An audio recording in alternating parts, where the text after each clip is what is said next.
오늘 이 시간 우리에게 주시는 하나님의 말씀은 신약 성경 누가복음 19장 28절부터 40절까지의 말씀입니다. 하나님의 말씀을 저와 한 절씩 봉독하시고 마지막 절은 함께 읽겠습니다. 제가 먼저 봉독하겠습니다. 예수께서 이 말씀을 하시고 예루살렘을 향하여 앞서서 가시더라. 어리나 불리는 산 쪽에 있는 벳바게와 베다니에 가까이 가셨을 때에 제자 중 둘을 보내시며 이르시되 너희는 맞은편 마을로 가라. 그리로 들어가면 아직 아무도 타보지 않은 나귀 새끼가 매여 있는 것을 보리니 풀어 끌고 오라. 어찌하여 푸느냐 묻거든 말하기를 주가 쓰시겠다 하라 하시매 보내심을 받은 자들이 가서 그 말씀하신 대로 만난지라. 나귀 새끼들을 풀 때에 그 임자들이 이르되 어찌하여 나귀 새끼를 푸느냐 대답하되 주께서 쓰시겠다 하고 그것을 예수께로 끌고 와서 자기들의 겉옷을 나귀 새끼 위에 걸쳐놓고 예수를 태우니 가실 때에 그들이 자기의 겉옷을 길에 펴더라. 이미 감람산 내리막길에 가까이 오심에 제자의 온 무리가 자기들이 본 바 모든 능한 일로 인하여 기뻐하며 큰 소리로 하나님을 찬양하여 이르되 찬송하리로다. 주의 이름으로 오시는 왕이여 하늘에는 평화요 가장 높은 곳에서는 영광이로다 하니 어떤 바리새인들이 말하여 선생이여 당신의 제자들을 책망하소서 하거늘. 함께 읽겠습니다. 대답하여 이르시되 내가 너희에게 말하노니 만일 이 사람들이 침묵하면 돌들이 소리 지르리라 하시니라. 아멘. 기도하고 하나님의 말씀 듣겠습니다. 사랑과 은혜 하나님 감사합니다. 사순절 둘째 주일을 맞아 하나님 복음서의 말씀을 통하여 또 예수님에 대해 우리가 함께 묵상하는 시간을 갖길 원합니다. 주님의 그 선하심을 닮아가는 시간이 되게 하여 주시고 또 그 예수의 능력을 바라보고 그 겸손하신 왕을 찬양하는 은혜의 시간이 되게 하여 주시옵소서. 이 모든 기도와 간구 예수님의 이름으로 기도하옵나이다. 아멘. 네, 오늘은 사순절 둘째 주일을 맞아서 겸손의 왕이신 예수님을 찬양하라라는 제목으로 하나님 말씀 선포하도록 하겠습니다. 수련회를 마치고 다시 한번 큐티 본문으로 돌아가서 우리가 사순절 이 기간 동안 예수님을 더욱 묵상하는 시간이 되기를 소망합니다. 여러분 사순절 모두 다 아시겠지만 사순절 하면 이제 예수님께서 부활하시기 또 전에 또 기간들을 우리가 함께 이렇게 기념하며 예수의 그 죽으심을 또 예수의 다시 사심을 우리가 함께 묵상하며 예수님에 대해 더 깊이 있게 알아가는 시간들을 우리가 기념하는 절기입니다. 그래서 기독교 절기 중에서 가장 큰 절기 중에 하나로서 또 우리가 예수님을 더욱더 알아가고 묵상하는 시간이 되기를 원합니다.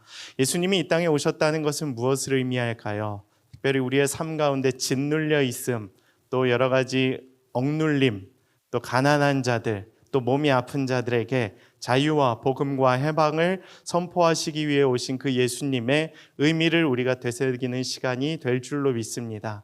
여러분의 삶에 매여 있는 여러 가지 묶임들이 있잖아요. 나의 영적인 가난함, 또 여러 가지 재정적인 어려움들, 삶의 고민들, 나의 약함들을 예수님께 내어놓고 나아가는 시간이 되기를 소망합니다. 그래서 그 예수님이 우리의 구원자이심을 다시 한번 고백하고 다시 한번 회복하고 다시 한번 그 예수로 인하여 우리가 일어설 수 있는 또 자유함을 누리게 되는 귀한 은혜의 시간이 되기를 소망합니다. 어려운 때이지만 지난주에 하나님께서 우리에게 은혜를 주셔서 겨울 수련회를 잘 마치게 되었습니다.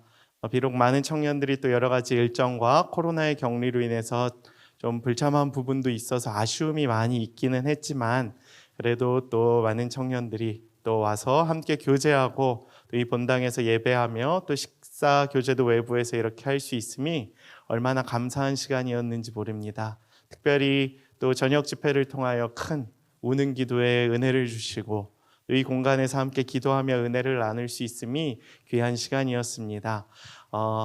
참여를 하셨든 못 하셨든 간에 이게 공동체의 은혜가 또 흔적이 될 줄로 믿습니다. 끊어지지 않는 게 중요한 것 같아요.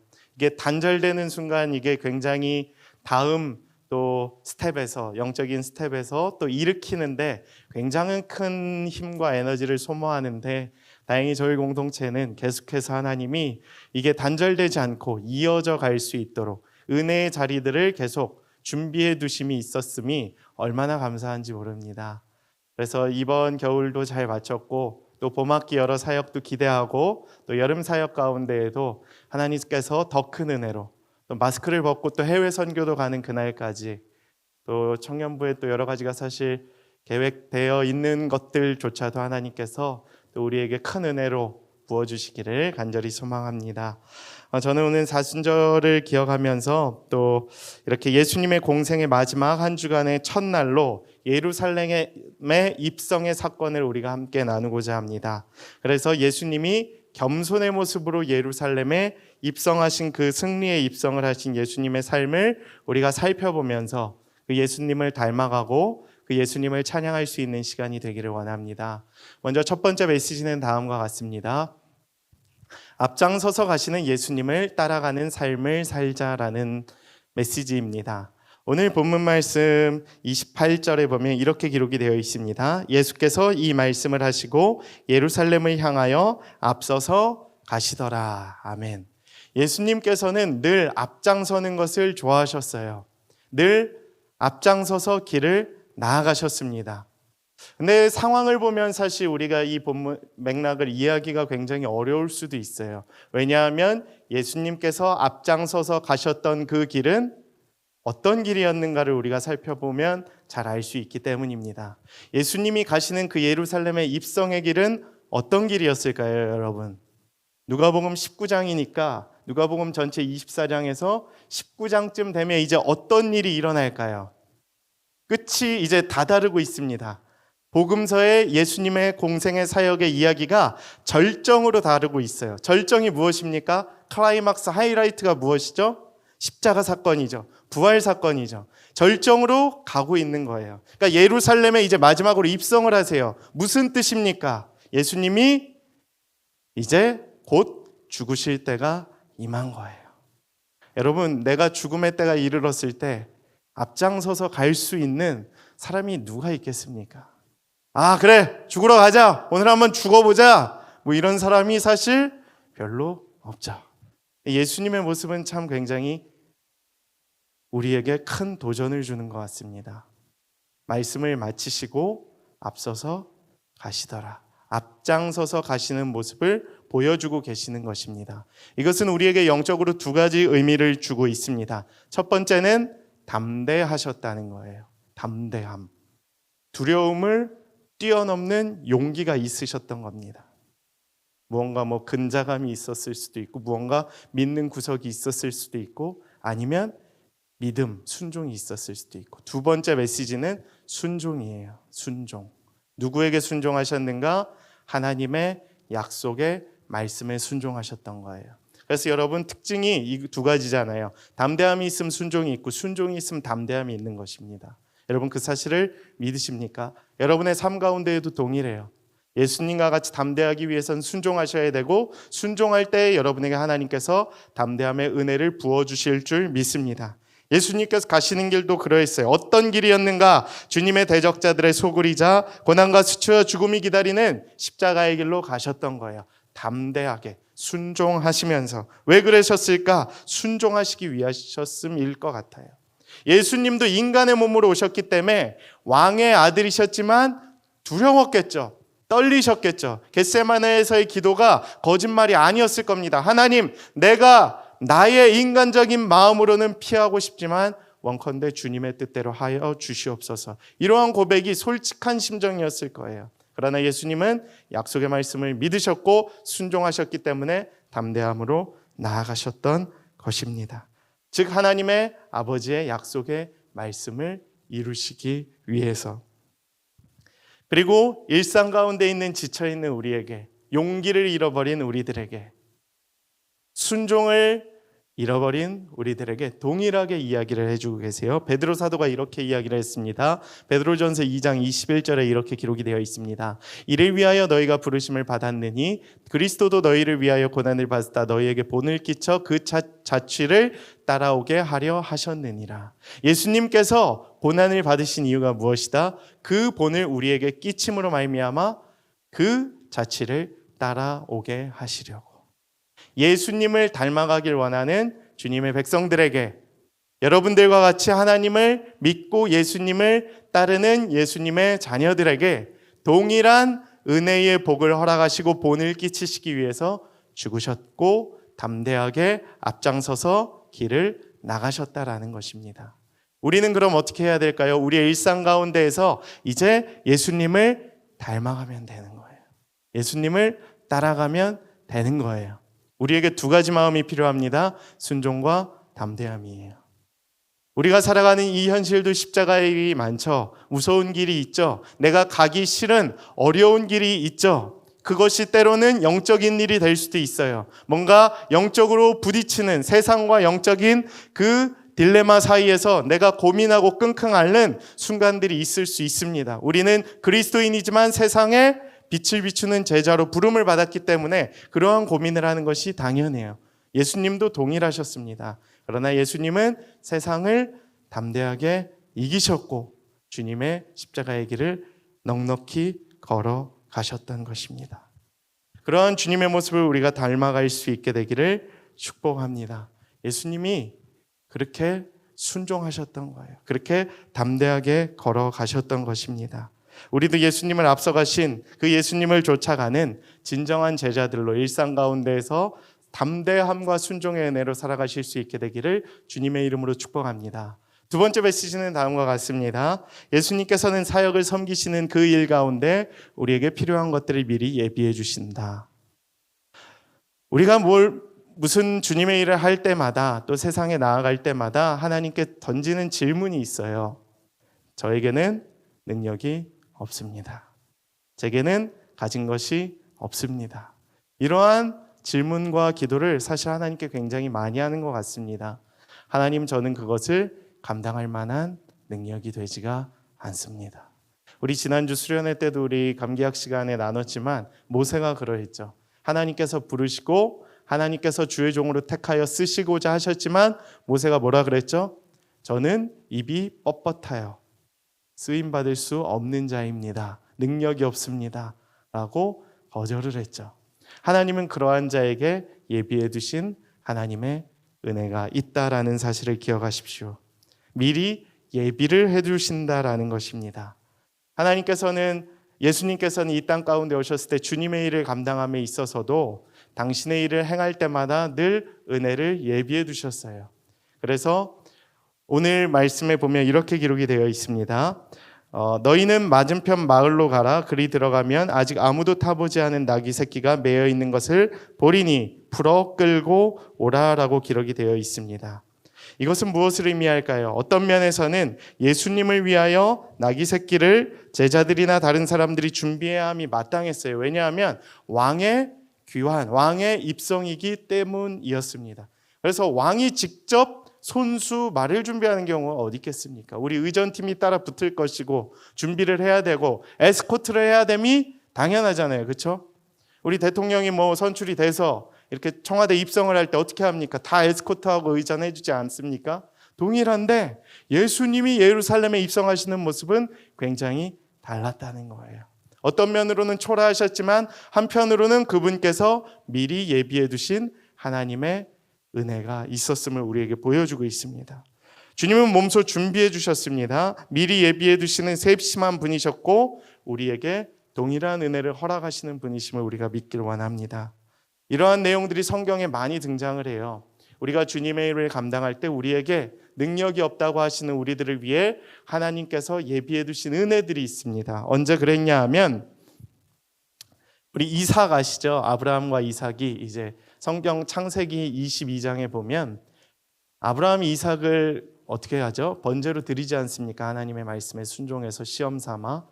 근데 하나님께서 예비해 두신 은혜가 그 제물이 있었습니다. 사실 따로 이삭을 진짜 드리길 원했던 게 아니라 양을 준비해 두셨죠. 그것을 우리가 무엇이라고 하죠? 여호와 이레다. 하나님께서 예비하시다. 하나님께서 준비하셨다라는 의미이죠.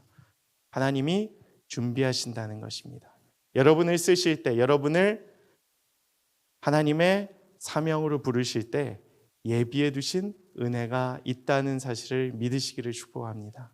예수님께서도 그러셨고 또 동일하게 모세에게도 권능의 지팡이를 주셨죠. 저 안 돼요, 저 입이 뻣뻣해요, 능력이 없어요 하는 모세에게도 능력의 지팡이를 주셨습니다.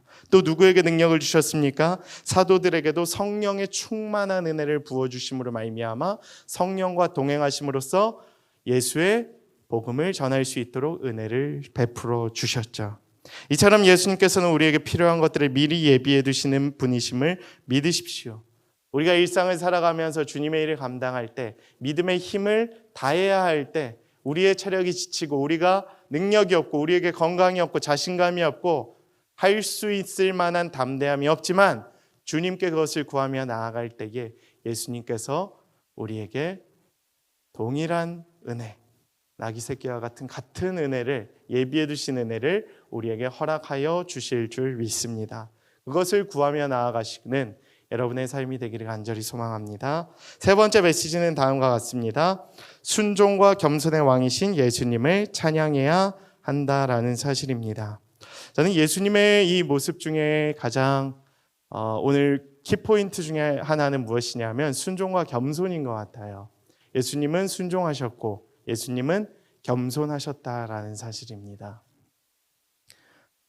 자꾸 스포하면 안 되는데 제가 요새 또 넷플릭스 드라마 하나를 또 보기 시작했는데, 혹시 안 보신 분들이시면 좀 용서해 주십시오. 25, 21 혹시 아시나요?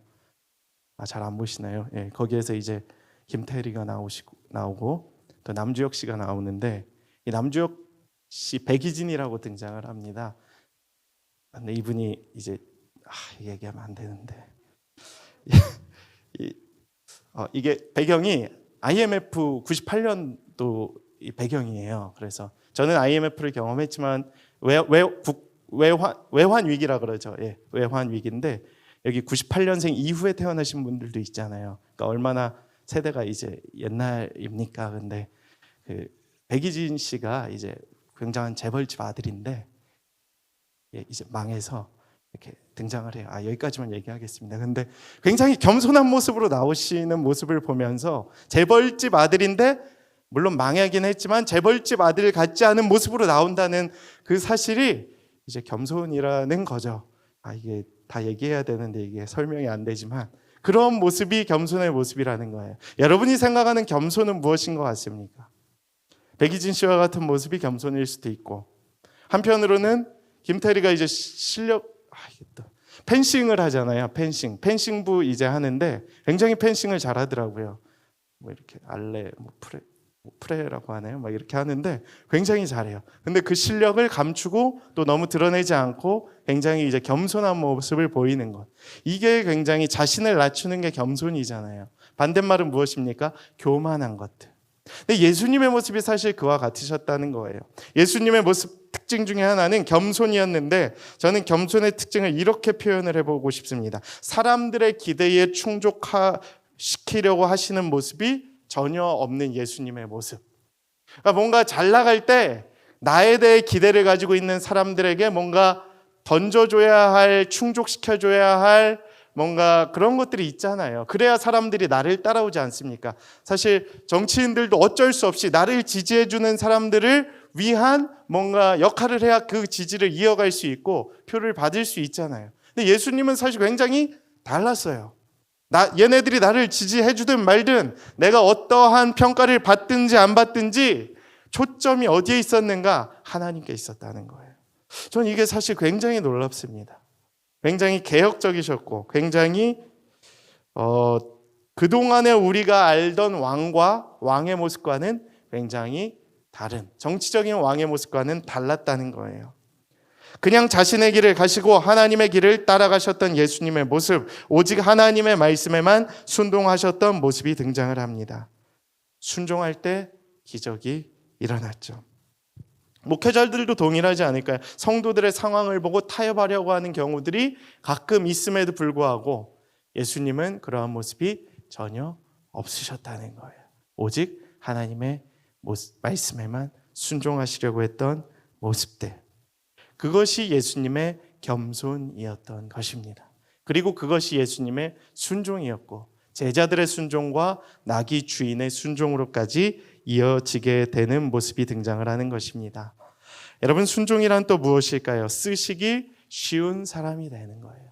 제가 늘 강조를 하지만 순종이란 쓰시기 쉬운 사람이 되는 것입니다. 사도행전 9장 15절에 보면 이렇게 기록이 되어 있습니다. 주께서 이르시되 가라, 이 사람은 내가 내 이름을 이방인과 임금들과 이스라엘 자손에게 전하기 위하여 택한 나의 그릇이라. 택한 나의 그릇. 하나님께서, 성령께서 바울에게 동일하게 이야기하십니다. 이 사람은 이방인에게 내가 복음을 전하기 위해 쓰기 위해 택한 나의 그릇이라는 거예요. 그릇. 여러분 이렇게 생각을 해보십시오. 여러분 집에 이렇게 찻잔 같은 거 있잖아요. 그렇죠? 물 마실 때 쓰는 컵이 있고 뭐 커피 마실 때 쓰는 컵이 있고, 저희 집에도 이제 제가 가장이니까 막 주방에 이렇게 물품들이 많아요. 컵들이 막 많이 있습니다. 근데 자세히 생각을 해보면 비싼 컵들도 있고, 선물을 받아서 옛날 막 전통 찻잔 같은 거 있잖아요. 막 비싼 거 차 따라 마시라고 1년에 한 번 꺼내가 말까 한 그런 찻잔들 있잖아요. 손님 올 때 뭐 이렇게 집들이 할 때나 썼던, 제가 결혼 8년 차인데 첫 해에 쓰고 안 쓴 찻잔들이 간혹 있어요. 근데 어떤 건 완전 막 다이땡 같은 데서 산 이렇게 싸구려 컵들이 있잖아요. 그런 것들 막 쓰는 것들. 근데 어떤 게 빈도가 더 높으냐? 그냥 가끔 물 마실 때 쓰는 그 유리잔, 그 떨어져도 깨질 것 같지 않은 편한 그 컵, 이런 걸 우리가 훨씬 더 많이 쓰거든요. 그리고 진짜 비싼 그 찻잔은 사실 써본 기억이 별로 없어요. 제가 생각을 해보니까. 주님께서 우리를 쓰실 때도 동일하지 않을까? 언제든지 편하게 이렇게 꺼내서 쓸 수 있는 찻잔이 있고, 어떤 찻잔은 굉장히 막 고급스럽고 막 전통 찻잔이고 뭐 외제품이고 비싼데도 불구하고 안 쓰는 잔이 있다고요. 저는 이것이 되게 굉장히 와닿더라고요. 하나님께서 우리를 쓰실 때에도 되게 보잘것없지만 잘 쓰시는 분이 있어요. 쟤는 뭐 능력도 없는데 되게 잘 쓰임 받네 이러는 청년들이 있고, 어떤 청년들은 굉장히 받은 은사가 많음에도 불구하고 쓰임 받는 게 적은 분들이 있으세요. 그래서 뭐 어떤 분들은 표현을 하기에 까다로운 사람들이 있어요. 주께서 쓰시고자 할 때 튕기는 사람들이 있어요. 되게 까다로운 사람들이 있어요. 근데 주님께서는 어떤 사람을 쓰시는가? 순종하는 사람을 쓰신다는 거예요. 아이러니하지 않습니까? 주님은 절대 능력 있는 사람을 쓰는 것이 아니라, 물론 능력도 있고 순종도 있으면 더 좋고 순종만 있어도 좋고, 둘 다 없음 이거 참 계산이 안 나오지만 순종하라는 것이에요. 결혼도 마찬가지예요. 사실은 여러분, 결혼, 제가 신대원 때 제일 인상 깊었던 강의, 뭐 저희 아내가 이제 수업을 듣고 와서 전해준 것이긴 하지만, 결혼을 안 하신 이제 미혼 교수님이 하신 굉장히 아이러니한 이야기셨는데, 여러분 결혼은 어떤 분이랑 하시는지 아십니까? 라고 이렇게 질문을 던지셨대요. 결혼학개론 하시면서, 결혼을 안 하신 분께서. 근데 첫 마디가 이거였습니다. 결혼은 가장 편한 사람하고 하는 거라고. 그땐 잘 몰랐거든요. 에이 무슨 소리, 결혼 안 하셔서 모르는 거라고, 결혼은 제일 예쁜 사람하고 하는 거라고 이렇게 생각을 했었거든요. 아니더라고요. 진짜 결혼은 가장 편한 사람하고 하는 거다. 결혼하신 분들을 보십시오. 얼마나 친밀하냐, 이게 중요한 것 같아요. 친밀할 때 결혼을 하는 것이고, 하나님과 우리와의 관계도 마찬가지입니다. 하나님이 우리를 쓰실 땐 언제이냐? 우리가 가장 훌륭할 때가 아니라 우리가 가장 하나님께 순종할 때입니다. 우리가 아무리 보잘것없고 우리에게 능력이 없고 우리에게 작은 것이 있더라도 주님 앞에 순종하며 나아갈 때에 주님이 택하셔서 우리를 자주 사용하게 되실 줄 믿습니다. 저는 그래서 청년들이 작은 은사만 있어도 크게 쓰임받게 되기를 원해요. 크게. 근데 반대로 큰 은사가 있는데 세상적으로 너무 바빠서 적게 쓰임받는 청년들도 있어요. 너무 아쉬워요. 너무 아쉬워요. 이런 청년들 보면. 너무 큰 은사가 있는데 교회에선 아무런 쓰임도 못 받는. 여러분의 삶을 한번 되돌아보십시오. 하나님이 내게 주신 은사가 무엇인지, 내가 얼마나 쓰임받고 있는지. 적게 주셔도 귀하게 쓰임받는 그릇이 될 수 있었으면 좋겠습니다. 그게 순종이에요. 예수님께서도 우리에게 그것을 가르쳐 주고 계신 것입니다. 순종하는 것. 적게 받았을지라도 택한 나의 그릇으로 귀하게 쓰임받는 순종의 모습을 보이실 수 있는 여러분의 삶이 되시기를 주님의 이름으로 축복합니다. 이제 또 상반기가 시작이 되고 또 여름 사역까지 계속해서 또 코로나와 함께 우리가 이어져 갈 텐데, 또 그 기간 동안에도 하나님께서 부어주시는 그 큰 은혜가 저와 여러분들의 삶 가운데 가득할 수 있게 되기를 축복합니다. 지금 영적으로 많이 어려운 것 같아요. 또 이렇게 오늘도 현장에 많이들 나오셨지만 사실 좀 저조함, 또 어려움, 또 불안감이 있는 것 같은데, 사단은 결국 가장 이렇게 발악을 하는 순간들이 있는 것 같아요. 그러니까 우리를 가장 뒤흔드는 순간이 이제 끝자락에 다다른 것이 아닌가. 우리가 공동체적으로 가장 힘들 때, 이러다 우리 공동체 망하는 게 아닌가, 힘든 게 아닌가, 이러다 나 죽겠네 싶은 순간이 어떻게 보면 사단의 공격의 절정이지 않을까 싶습니다. 지금 수련회를 기점으로 또 다시 올라가야 하는 이 순간에 굉장히 좀 어려운 때인 게 느껴지는 것 같아요. 영적으로, 저 개인적으로도 그렇고. 그러나 조금 더 버티고 견디고 우리가 함께 한다면 이 저점을 기점으로 우리가 다시 영적으로 독수리와 같이 비상하는 그 시기를 우리에게 허락하여 주실 줄 믿습니다. 그래서 이 기간 동안 예수님을 묵상하며 우리가 함께 다시 한번 마음을 다잡고 이겨낼 수 있게 되기를 주님의 이름으로 소망합니다. 이 시간 함께 말씀을 기억하며 우리 찬양하겠습니다.